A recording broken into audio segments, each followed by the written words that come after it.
profetas de la ciudad de Washington, D.C. Un gran privilegio poder presentar al Señor un hermoso tema, esperando que sea de bendición y edificación para el pueblo.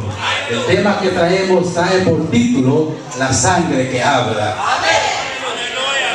Dios, habiendo hablado muchas veces y de muchas maneras en otros tiempos a los padres por los profetas, en estos posteros días nos ha hablado por el Hijo, a quien constituyó heredero de todo, por quien asimismo hizo el universo, el cual, siendo el resplandor de su gloria y la imagen misma de su sustancia, que sustenta todas las cosas por el poder de su palabra, habiendo efectuado en nosotros la purificación de nuestros pecados por medio de sí mismo, se sentó a la diestra de la majestad en las alturas, siendo hecho tanto más superior a los ángeles, por cuanto heredó más excelente nombre que ellos. Con estas palabras comienza el libro de Hebreos en su primer capítulo. Nos damos cuenta de diferentes maneras que Dios obra con el hombre.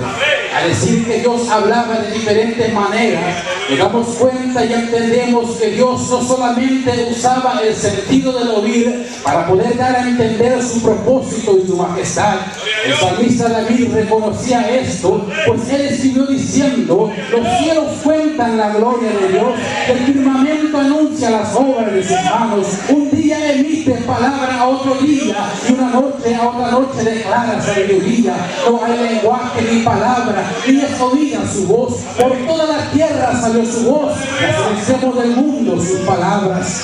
Él se daba cuenta él se daba cuenta que la voz de Dios no era una voz singular, sino que aún la misma naturaleza hablaba por él. Esa misma voz que dijo: sea la luz, y fue la luz.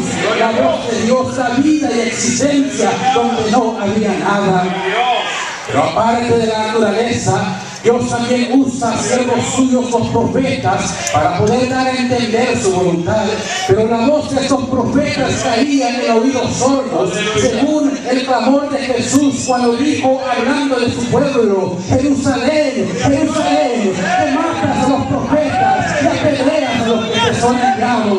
Ya no era suficiente la voz de esos hombres enviados por Dios, sino una voz mayor que esos y un sacrificio mejor que la de los machos cabríos. Ahora en día no es la voz de los hombres, sino la voz de su Hijo Jesucristo y la sangre derramada en la cruz del Calvario que habla al hombre. A través de este tema veremos cómo el pecado ha quitado la comunicación entre Dios y el hombre, y cómo Dios ha tratado de restaurar esta línea de comunicación a través de su Hijo y la sangre rociada que habla mejor que la de Abel. Amén. Cuando Dios creó al hombre, abrió con él al ser humano que viene de comunicación directa. De tal manera que no había necesidad para el hombre de buscar otro medio más que alzar los ojos y practicar directamente con Dios. La voz de Dios se paseó en el puerto y de él, y el hombre sin temor se paseó de Dios. Más un día que esta línea de comunicación fue rota de causa del pecado. La voz de Dios se paseó en el puerto y más el hombre está escondido de la presencia de Dios. Amén. La voz de Dios clara como el aire del día llamó al hombre diciendo: ¿dónde estás tú? Y le respondió: oí tu voz en el huerto y tuve miedo porque estaba desnudo. El pecado había destruido la libertad por el cual el hombre podía comunicarse con Dios. El pecado del hombre lo había destruido de tal manera cuando Dios hablaba, el hombre temblaba y ya no podía el hombre hablar con Dios, sino que era necesario de una distancia físicamente incansable por el hombre. Pero aunque el hombre no podía alcanzar a Dios, la voz de Dios traspasaba hasta distancia física para que de una forma hablara al hombre. El hombre se hundía en el pecado y vio Dios que todo destino de los pensamientos era continuo, solamente al mal. Amén.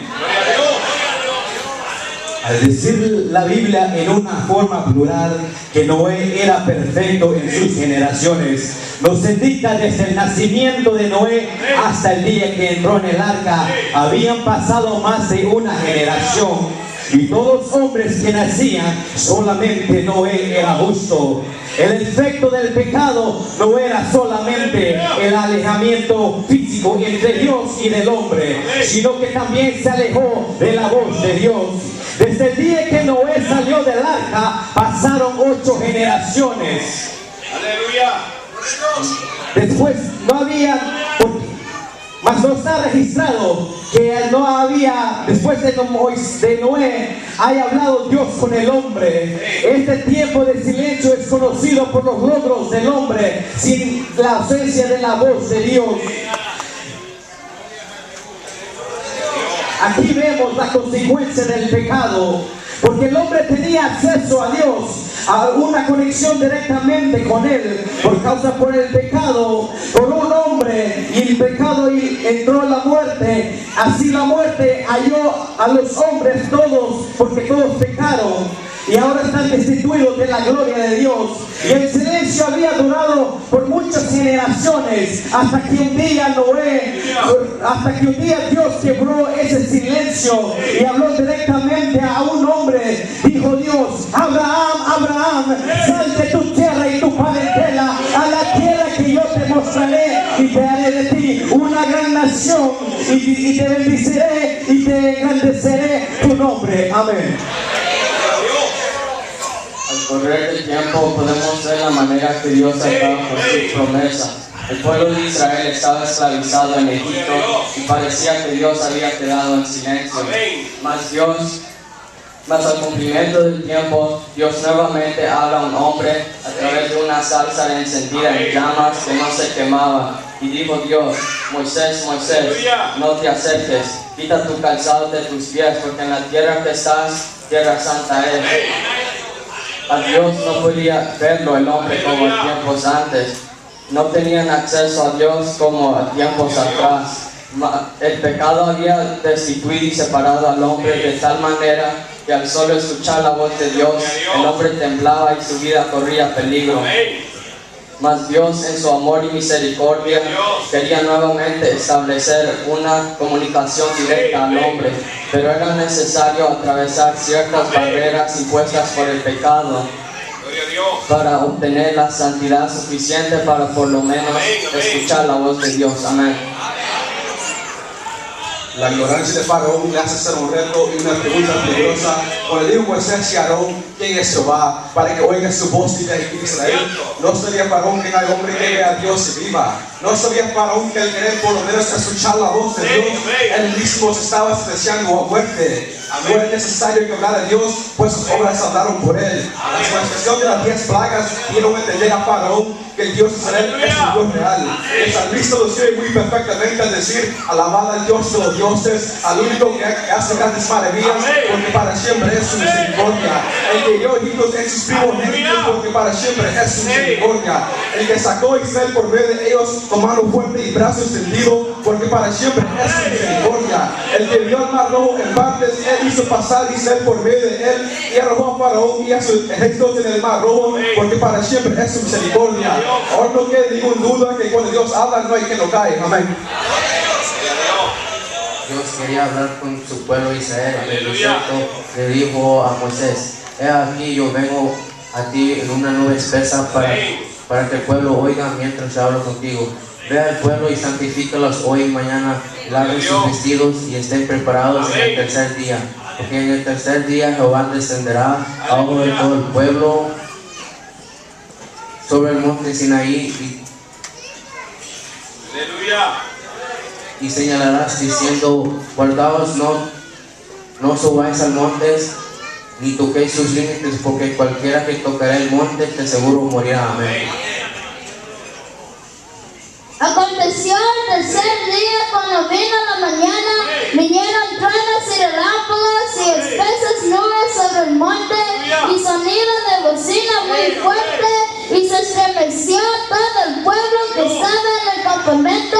Y Moisés sacó del campamento al pueblo para recibir a Dios, y se detuvieron al pie del monte, y todo el monte Sinaí humeaba, porque Jehová había descendido sobre él el fuego, y el humo subía como el humo de un horno, y todo el monte se estremecía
increíble. El pueblo de Israel apartado para Dios, que se había santificado por 3 días para poder escuchar al menos la voz de Dios, no podía soportar lo que sucedía. No era suficiente el lavarse sus vestidos, el apartarse de tocar mujer, de buscar agradar a Dios por medio de ritos.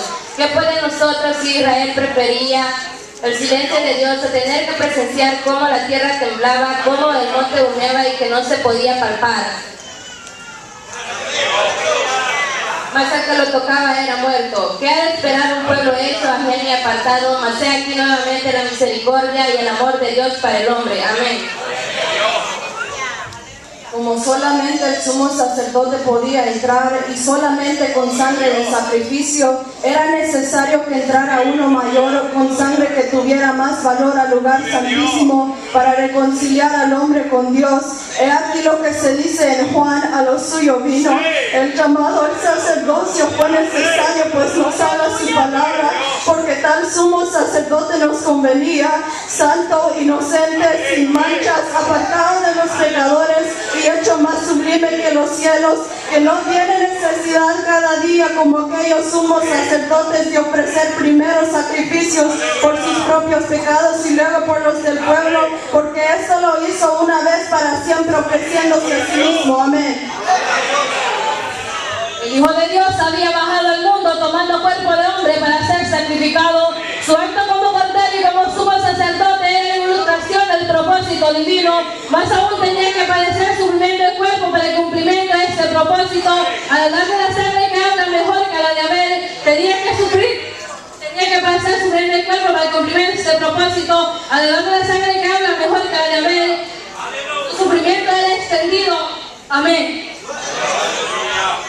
Para captar el grado de padecimiento de esa sangre, Isaías bien lo describe al decir: subirá cual renuevo delante de él y sobre él por tierra seca, no hay parecer en él ni hermosura, deberemos más inatractivo para que le deseemos, despreciado y desechado entre los hombres, varón de dolores y experimentado, como que escondimos de él el rostro, fue menospreciado y no le estimamos.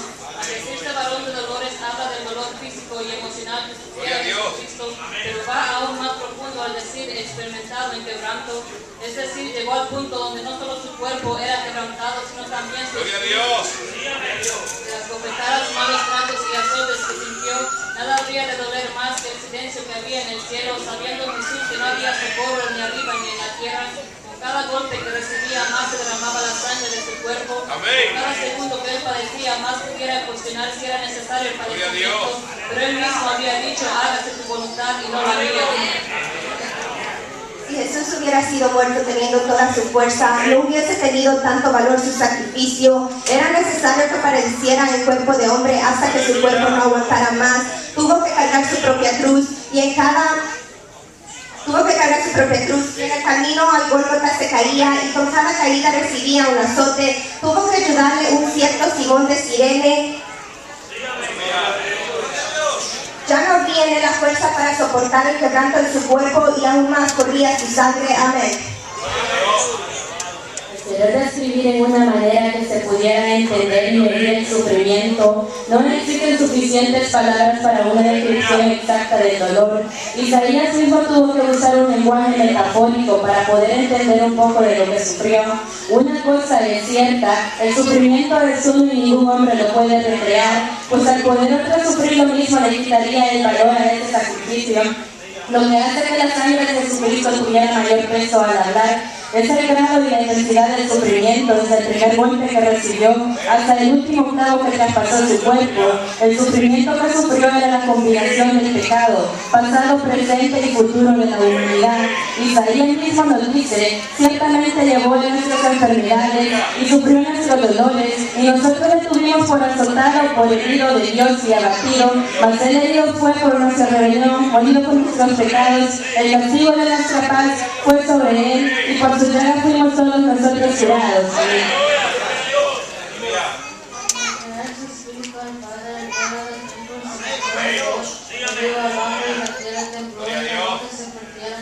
Y se vieron los sepulcros y muchos cuerpos de santos que había en los días se levantaron. El centurión y los que estaban con él guardando a Jesús, visto el terremoto y las cosas que habían sido hechas, murieron en gran manera y dijeron: verdaderamente este era el Hijo de Dios. Esta vez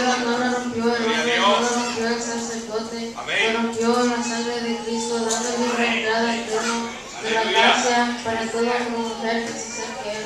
Gloria a Dios. Desde el versículo 22 del capítulo 12 de Hebreos contemplamos como lienzo figurado nos pinta el hermoso escenario de los que espera.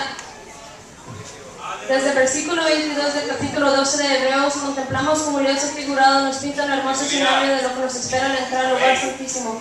Nos transportamos espiritualmente no al monte Sinaí que no se podía palpar, donde vinieron las leyes dadas a Moisés, sino que nos hemos acercado al monte de Sión, al monte de Dios lleno de la gracia de Él. Tenemos el privilegio por su gracia divina de acercarnos espiritualmente y colocarnos en la altura santa y entrar a la ciudad del Dios vivo, Jerusalén celestial. En sus pavimentos de oro vemos una compañía de muchos millones de ángeles que rodean su trono. Entramos más aún de esa celebración hasta el mismo trono de Dios, rodeado de arcángeles, serafines, querubines y los 24 ancianos. Isaías contempló esto cuando vio el trono de Dios y serafines que no cesaban de decir: Santo, Santo, Santo, toda la tierra está llena de su gloria. Amén. La hermosura de esta cena sería suficiente para quedar satisfecho y decir que hemos visto la gloria de Dios. Pero dijo en el monte de la transfiguración, deja que hagamos 3 llamadas. Y se sentía satisfecho con solo presenciar la gloria de Dios.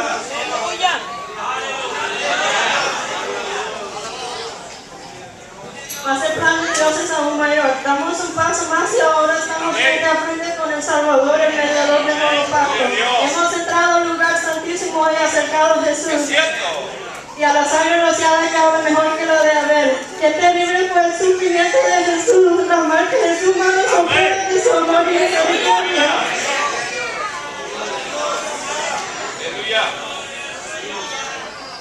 Su corona ya no es de espinas, sino digno de la realeza en la corte celestial. El jefe que al inmolado, sufrido, maltratado, cuyo parecer era inatractivo, mas ahora le deseamos. Ahora podemos desear a aquel que era indeseable, aquel que recibió rechazo de su pueblo. Pero para nosotros Él es el deseado de las naciones, el señalado entre 10,000, el rey de reyes, el admirable, el consejero, el Dios fuerte, el Padre eterno, el príncipe de paz. La sangre de Cristo dice a Hebreos. Gloria a Dios. Aleluya. Dice a Hebreos.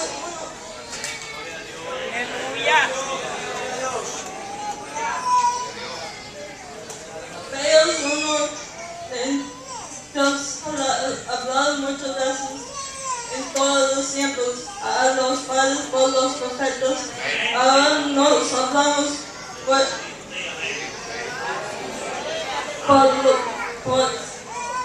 por el Hijo. Amén. La sangre de Abel tuvo voz el día que Caín mató a su hermano. La voz del juez justo llegó a Caín, habiendo él hecho el mal. Y Jehová le dijo a Caín: ¿dónde está Abel tu hermano? Y él le respondió: no sé, ¿soy acaso guarda de mi hermano? Y él le respondió: ¿qué has hecho? Que la voz de la sangre de tu hermano clama a mí desde la tierra. La sangre de Abel clamó por justicia y clamó por venganza, y el juez justo tuvo que obligar. La paga del pecado es muerte, y por la voz de la sangre de Abel le dio Caín la sentencia. Ahora pues, maldito seas tú de la tierra, que abrió su boca para recibir la mano de la sangre de tu hermano. Cuando libres de la tierra, no te volveré a dar la fuerza, errante y extranjero serás en la tierra. Y le respondió Caín a Jehová: grande es mi castigo para ser soportado. Esta sangre demanda el cumplimiento de la ley. Alma que pecare, esta morirá. Amén. Así como la muerte de Abel tuvo testigos a través de su sangre, el cielo fue testigo de la muerte del Hijo de Dios.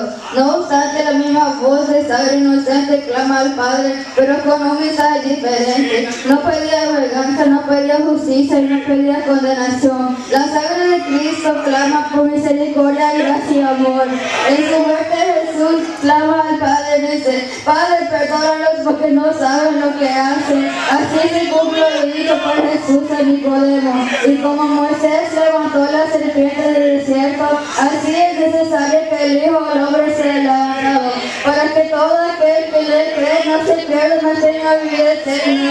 Porque no envió Dios a su Hijo al mundo para que el mundo sea condenado, sino para que el mundo sea salvo por él. A diferencia de la sangre de Abel, La voz de esta sangre es distinta y por lo cual habla mejor de que habla amén. Como la sangre de Cristo es mayor que la de Abel, su voz tiene más peso y autoridad. El precio que pagó para que tengamos entrada al Padre no fue fácil. Aún el salmista se pregunta por qué se vio necesario hacerlo. En uno de sus salmos testificó, diciendo, ¿qué es el hombre para que tenga de él memoria? ¿O el hijo de hombre para que lo visite?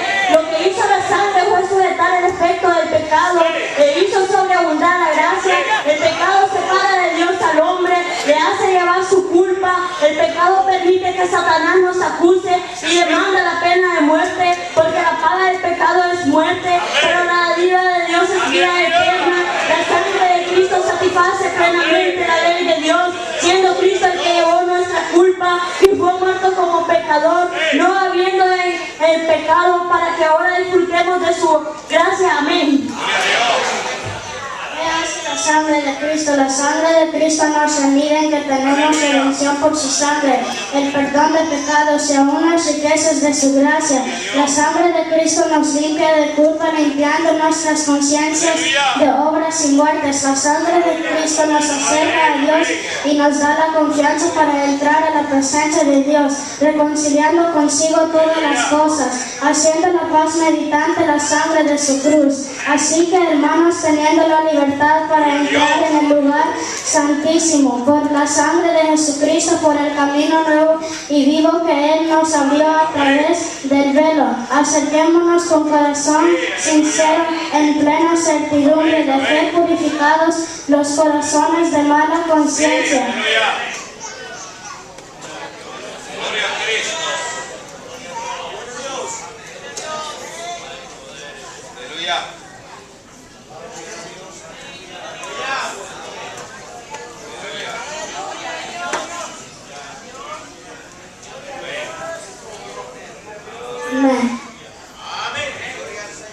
El sacrificio de Cristo fue increíble y aún parece fantasía, pero Pablo nos dice en la palabra de la cruz, es locura para los que se pierden, más para nosotros los que hemos creído. Esto es poder de Dios.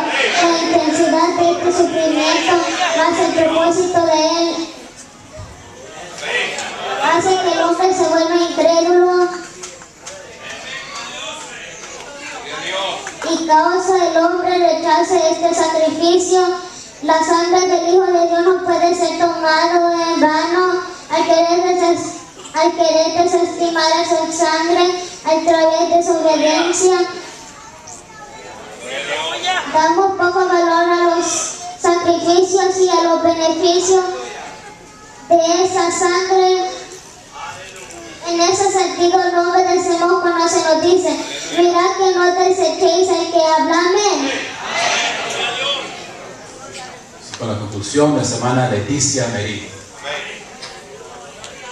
A través de este tema hemos intentado traer a luz el significado de la sangre de Jesucristo desde el nacimiento hasta el cumplimiento de la promesa y hablar de su sufrimiento. El propósito ha sido conocer cómo Dios ha venido obrando según esta sangre para que podamos entender lo que sigue en Hebreos 12, 25 al 29. Mirad que no desechéis al que habla, porque si no escaparon aquellos que desecharon al que los amonestaba en la tierra, mucho menos nosotros si desecháramos al que nos amonesta desde los cielos, la voz del cual como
Bendito el Señor, aleluya.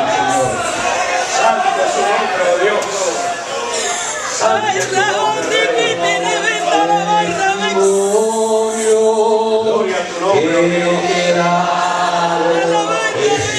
Aleluya. Para darnos esfuerzos, quisiera entrar por la puerta estrecha. El Señor nos dejó donde entraron los santos, que el Señor rescató. Es la sangre de Cristo que lavó mis pecados y la fuente que vertió ha saciado mi sed. La lanzada que le dio el soldado romano es la fuente de vida que el Señor prometió. Se conmueve mi alma por lo que ha recibido, pues me ha dado el Señor de su santo amor. Escrito está, necesitamos lo mismo, pues San Pablo lo dijo.